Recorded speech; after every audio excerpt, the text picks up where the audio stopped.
Hey Ryan, I hope you're doing good, man. This is a video overview of NSHW.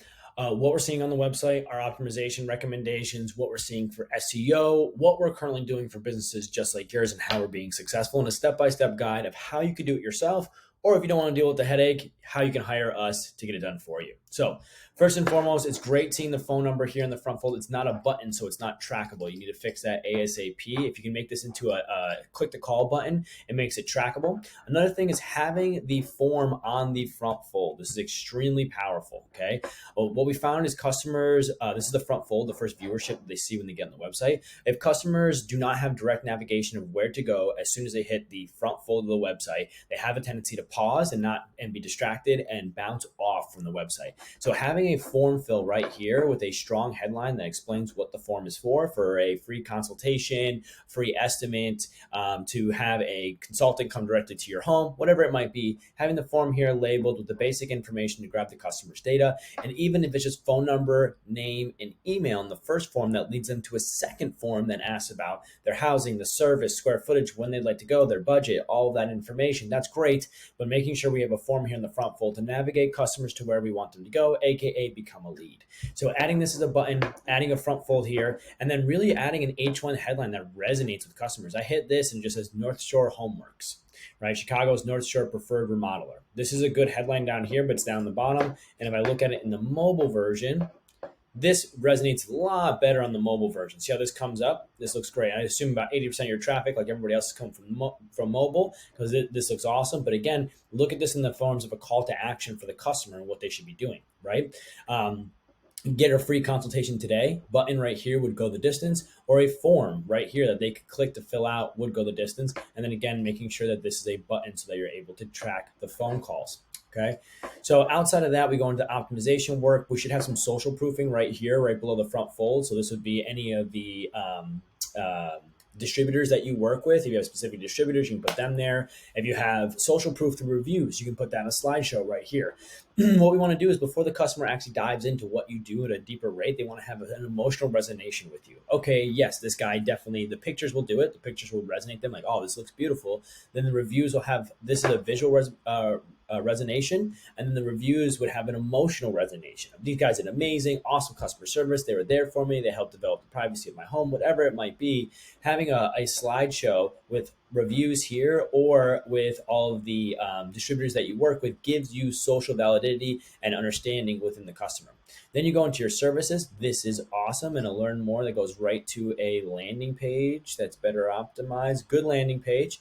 This is strong. I like this. The only thing that I'm not seeing is a good optimization for UX design. And again, no form fill, no calls to action throughout the page, besides this one call to action with email us hidden within the text. Moves them to a different part of the site, which is awesome, but it's not getting that lead information. So making sure we get that. I believe you had one of these landers that looked different than the rest of them. Red's roofing. Nope, that's not it. Decks and fencing. Nope, they all look pretty consistent. This one's a little bit more elongated. Good call to action banner down here at the bottom, but really need to bring that up. I like the fact that you broke the decks and fencing down a little bit more. Paint and decoration. Let's look at this. Same structure, a little more FAQ detail here. I don't know what really going on with the copy orientation here. Two different calls to actions. That's good, but nothing in the front fold, so you're losing attention. Yep. Okay, so these look all pretty consistent. Oof, that is a pop-up. Free gutter cleaning with heating cable installation specialist. That's the first pop-up I see, and it goes in the gutter page. That's a good call to action. This structuring is bad, right? If you see this as a customer, this is just not looking good. One call to action button that leads us to the contact us page would be strong. Contact us page is a simple form fill. Oh, not a simple form fill. A lot of detail we'll get in the address. My biggest recommendation is when you do form fills like this, the first form is just basic information, which is phone number, email, and name. So you can call out and reach out to them or email them. And then that leads them to a second form that puts their full house address, their what service they're looking to do, when they're looking to do it, their budget to get done, what their goal is of the overall project, so on and so forth, and further details to really qualify the customer. If someone fills out the first form, they would be considered a lead. If someone fills out the second form, they'd be considered an MQL or market qualified lead looking to make a purchase ASAP. So we're already 5 minutes in. These are just some basic website optimization practices that we see. Restructuring. Oh, now this pop-up comes up on the homepage. Okay. Restructuring your H1 so you have a better UX design so the customer understands a little bit better. Adding forms, adding calls to action, to restructuring your calls to actions with buttons so they're trackable. Some simple basics. Oh, I like the social proof here that you have here on the homepage. I feel like this thing is adjusting at a different rate. Okay, so this is cool. This is good to have. This is a little clunky and it doesn't really have the branding recognition that you have for the rest of the site with the yellow in here. It's the only other place that you have yellow. You can bring this a little bit higher and leverage it inside of here for social proofing so you grab that customer's attention a little bit faster. Let's go into the bolts and crannies of your website and your organic outreach position. So let's look at SEMrush. The SEMrush and Ahrefs are the two tools that Google uses to qualify businesses on their website. I think we talked about this. Whatever SEO company that you're using is pulling in backlinks from the Czech Republic. Highly recommend you talk to them ASAP. You do have 160 keywords that are resonating for in English, but zero traffic. All your traffic right now is coming from the Czech Republic. So I highly recommend you go and dive into this to make sure that you can see what's going on here, why they're giving you these backlinks. It should look something along this. So here is a fencing contractor that we personally work with, that we do SEO for. And this is what their SEO graph looks like. And it's going to glitch out on me. Okay.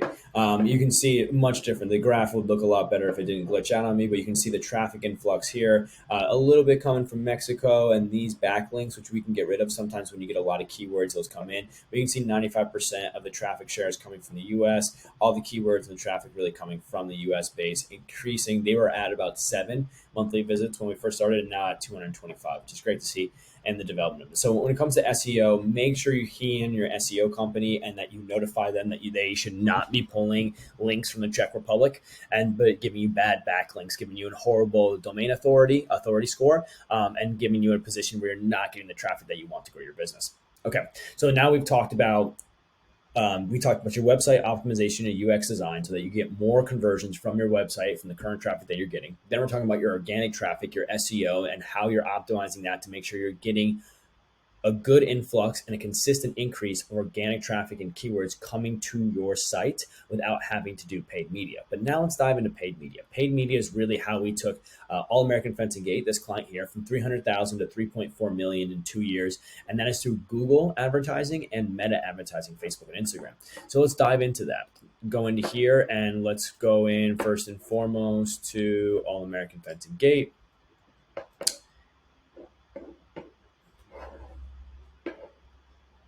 We can bring in this month's data here. And you can see the first thing that we do when we build out Google Ads campaign, if you haven't seen the back end of this, is the back end of Google advertising. The first thing that we do when we build out a Google Ads campaign is make sure your tracking is put in place. I can see from your current website here, you don't have a Facebook pixel tracker in there, and you do not have, you do have a Google site tag. Well, it looks like your Google Analytics there's a problem there. And you do not have a Google conversion tag. So we would put all the conversion events on the website to ensure that you guys are actually being able to track and see all the efforts that your money is spending to get. And then we can look here and we can see the breakdown of our campaign structure. So you can see from the tracking, we can see phone calls, we can submit lead forms. But we can see here that we have multiple different campaigns running. These campaigns are 2 search campaigns, one for Lee County, one for Charlotte County. These are identifiers of geographical location. Obviously, you have a different cost per lead in that area, so we want to separate those 2 out and talk to those customers a little bit differently. We have one campaign specifically for repair, just a separate part of the business, and then a campaign specifically for their brand name. So All American Fencing Gate want to make sure, since fencing is in their name, they want to make sure that they own that name, and that if anybody looks up American Fencing or All American Fencing, they're in first position. They're not getting bid out for their current customer base. And the last one here is Performance Max campaign, PMax. PMAX campaigns run on YouTube and on Google Maps. It's a new campaign structure that was just released by Google about 6 months ago. And it runs on Google Maps, leveraging your Google My Business profile and putting you on top of Google Maps, and it also runs YouTube ads. So you can see here clicks and engagement. Engagement is viewer time. We've gotten 265 actually clicks from this ad campaign, generating 29 conversions, 29 leads at a cost of $5.18 per lead. Most of these being lead forms, and these are submit lead forms on the actual website. So we're seeing the people that are submitting the form on the site. Submit lead forms and phone calls. How are we different than any other Google media buyer, right? So you can go to Fiverr, Upwork right now, two websites you can find online, and look up Google Media Buyer, and you'll find one.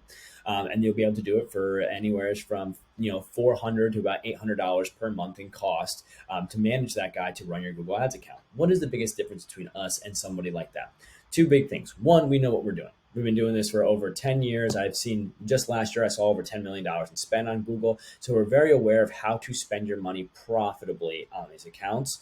A lot of Google media buyers, they have spent a little or they spent a lot, but their inconsistencies allow them to not understand how to fix problems that arise in the account. We understand how to fix problems, first and foremost.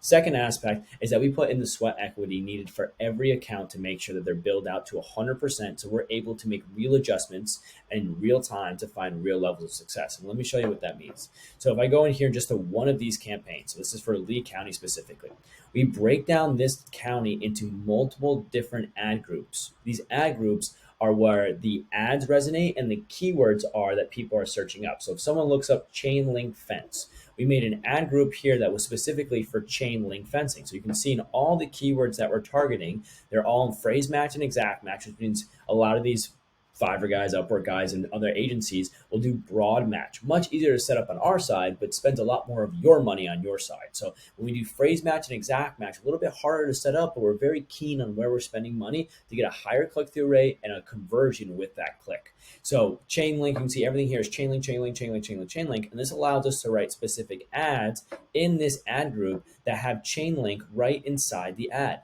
And what this does is creates a much higher resonation rate with the customer when they're looking up chain link fencing, and gives us an incredible click-through rate of 9.93% this month. Average click-through rate on Google is anywhere from 1% to 2%. Okay, so you can see that gives us a very low cost of fencing lead conversions. This is a fencing lead, a fence that can be anywhere from $1,500 to $4,000. We are getting that lead at $6.73 with a conversion rate of Google leads at roughly around 70 to 80%. It's an incredible conversion rate for All American Fencing Gate for these leads. Now, Google's great. Google's awesome. When you put in the sweat equity, you're able to get leads at a low cost on a consistent basis when people are looking for fencing, or for a contractor. When someone's looking for your service specifically, it's very easy to use Google to get in front of them and then use bid adjustments and put in the sweat equity to put yourself in a position to get low cost leads above the national competition and be able to not spend millions of dollars to do so. But what happens when customers aren't looking up your services? When you know that there's customers in your area that need your service, but they're not looking up, or the area is so competitive that once they are looking up your specific service, that you have 20 to 30 competitors outbidding you in the position to be able to actually win the bid, get the click, and get the lead. What we do is we support our Google-based advertising. Again, that's Google Search, Google Maps, and YouTube with meta advertising, Facebook and Instagram ads. Now, Facebook and Instagram ads crush it for restaurants. If you just want to run ads for restaurants on Facebook and Instagram, it works great. But if you want to start off trying to grow your business through Facebook and Instagram, it is not as successful as Google for a service-based business like yourself, because this is a high intent purchase. Customers think about making this purchase over and over again and look at their costs, compare competitors, and they go through their due diligence to make the purchase. So Google is the place they go at the very final spot to actually find the right contractor to get the work done. That's why Google is finding that low-hanging fruit that's ready to purchase. But what if we could be the first one to interest the customer? What if we could grab the customer's interest before they've ever looked us up on Google? Grab either their email and their phone number with some educational PDF so that you become the authority in their space when it comes to anything contracting. We use Facebook and Instagram or meta-based advertising like this one here. Let me pull up All American Fencing Gate so we have some congruency. We use meta-based advertising to grab the interest of consumers before they ever look us up on Google. So while Google is generating leads at a very, very low cost of $5 to $6, we're generating leads on Facebook here at about $18.07. These leads here they have a lower conversion rate and a little bit higher cost, but the magical thing about them is that these customers have been following us on social media so that the actual close has a higher average ticket rate. And this is what we've come to find out, that Google advertising, people know exactly what they want, they're ready to buy, they're done. Facebook and Instagram, it's a little bit harder to find that lead, but when they find that lead, they've been watching our videos and engaging with our social media and watching our content. So they're interested in a bigger and better service for their business, and it leads to a higher average ticket order. But the combination of these two allows it so there's a consistent basis of leads coming in and day out to your business. Again, this is just this month. We're looking at March 1st, and they spent $668 on Facebook, generated 37 leads at a cost per lead of $18.07. On Google, we generated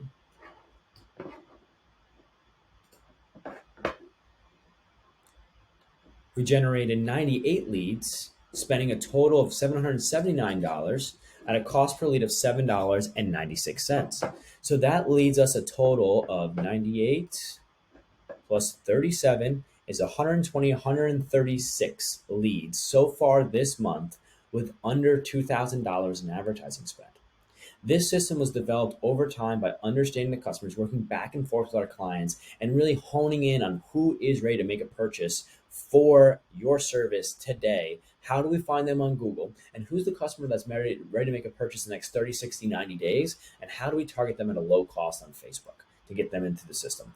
This system is allowing, again, All American Fence and Gate with a combination of SEO, Facebook advertising, Google advertising, and some email support in the back end, which we can hone into later, allowing us to grab customers at a low cost and consistently fill their pipeline so that they went from, again, 300,000 to 3.4 million in 2 years, and they're projected to hit 5.6 by the end of 2023. And again, the only thing they did was hire us. So Ryan, I hope you watch this whole video, all 15, 16 minutes of it. It's a lot of details here. There's really a deep dive. And again, when it comes to sweat equity, we do the same thing on Meta as we do on Google. When you dive into one of these campaigns, you can see all of the A/B testing that we've done to find the right audience that really resonates with your consumer. And then when it comes to the audience, we also develop new ads. And all these ads were created by Kaizen. We create all these ads for you. Here's a little sneak peek of what an ad for you could potentially look like. All American Fence and Gate. All American Fence and Gate. Using AI voiceover so that we can change the voice. We want Morgan Freeman on there, we can get Morgan Freeman on there. But we're taking content that they sent to us plus stock imagery and making very intricate videos that engage the customer on a consistent basis with transitions every 3 to 5 seconds so they don't hop off the video. It hits pain points, it brings in benefits, it shows our unique selling propositions, and it has a strong call to action to move the customer to become a lead. We create 3 of these videos concept a month for you if you do Facebook and Instagram ads. If you do Google advertising, we'll create 1 long form video for YouTube advertising for you per month. And these will all create for you. And this is kind of an example, some other examples of other ads we've created, just so that you can get a look for the different images. Here's one using stock imagery and bringing in pain points.